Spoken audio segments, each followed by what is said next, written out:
Thanks, John. As John said, my name is Brian Asker, and I work with InterVarsity Christian Fellowship. I've been doing that for 14 years, and growing up, I was a major geek. And my grandfather, who was an electrical engineer, wanted to make sure that we had access to computers because he believed that computers were going to be a major part of our future. So we were the first family that I knew that had a computer in our home. And then in middle school, I started programming. And then in high school, I programmed a TI-85 calculator game that went viral. Everybody in my high school was playing my TI-85 calculator game, and I was super proud of that. In high school, my friends and I skipped the most popular dance that happened every year in order to host what we believe was the first ever local area network party at one of my friends' house. If you don't know what a local area network party is, it's where you bring all of your large, clunky desktop computers into one space and you hook them up via network cables. Mind you, this was before most people even knew what the internet was. So we played games all night and had a grand time. So while I was growing up as a geek, I was also growing up as a follower of Jesus. My youth group was growing and exploding, and we were seeing people come to follow Jesus and be discipled in the faith. And my youth pastor decided that he needed a core group of people to help inform him and to help lead our youth group. And so we would get together weekly and we would help him to think about what are some events that would help our friends get to know more about who Jesus was and his love for them. But what he was really doing was he was investing in our lives. And he was bringing us into his life so we could see how he lived out his faith. During my senior, then I went to college, and I wanted to get a degree in computer science and figure out how that somehow tied into missions.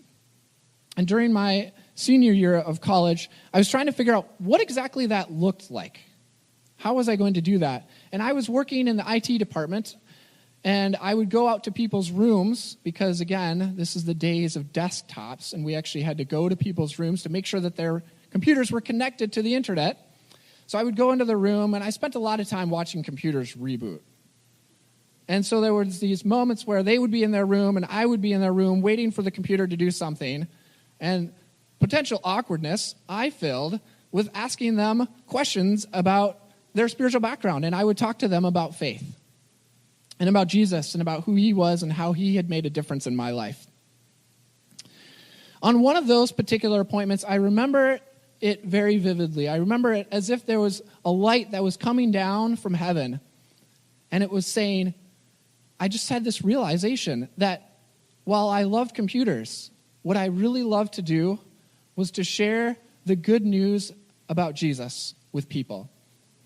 And I realized that computers were the means by which I did that. So I could get access to people's lives because, quite frankly, my grandfather was right, and we're all using computers today, and we have them in our pockets. And I know how to fix them, and I know how to use them and help people with them. And I would use that as a means of getting into relationship with people as a way of then sharing my life and the story of the gospel. So I still do that today, and my life verse, if you will, that I want to share today is from 1 Corinthians chapter 11, verse 1. And it says this is Paul speaking, "Follow my example as I follow the example of Christ." And the reason why I love this verse is it has a bit of a recursive theme in it, if you will. For those of you who are programmers, recursion is simply an action, a simple action that is repeatable again and again and again until you solve the problem. And the simple action in this verse is this. If we would tell people, follow me as I follow Christ, then we can change the world. And so this summer, I was building a tree house for my kids. And I invited my new neighbor, who I didn't really know yet, to come over and help me with this project. Quite frankly, I needed some help. I also invited one of our students to come along. And we got together, and my student got to see me asking my neighbor about their spiritual background. And now they're in our community group. And so for my student, inviting them into my life looks like letting them see how I share my faith with others. And for the non-Christians, it's inviting them into my life to say, here's how I live my life. Maybe God would be part of your life, and he would make a huge difference in your life.